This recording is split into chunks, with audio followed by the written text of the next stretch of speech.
इतने पर सज्जाद किचलू ने पार्टी आलाकमान के साथ साथ किश्तवाड़ के लोगों का भी शुक्रिया अदा किया।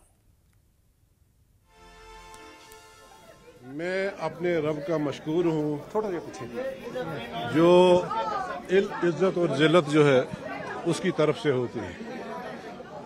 उसके बाद मैं अपनी पार्टी की लीडरशिप का, जनाब डॉक्टर फारूक अब्दुल्ला साहब का, जनाब उमर अब्दुल्ला साहब का दिल की अमीक गहराइयों से शुक्रिया अदा करना चाहता हूं।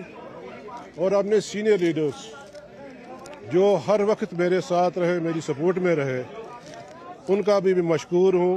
और ख़ासकर जो मेरा जम्मू का रीजन है, कश्मीर में जो मेरे हमदर्द हैं, स्पेशली चिनाब रीजन और ख़ासकर किश्तवाड़ के लोग, उनको भी मैं मुबारकबाद देना चाहता हूं और उनका शुक्रिया भी अदा करना चाहता हूं जो मुश्किल दौर में मेरे साथ खड़े रहे, हर वक्त खड़े रहे।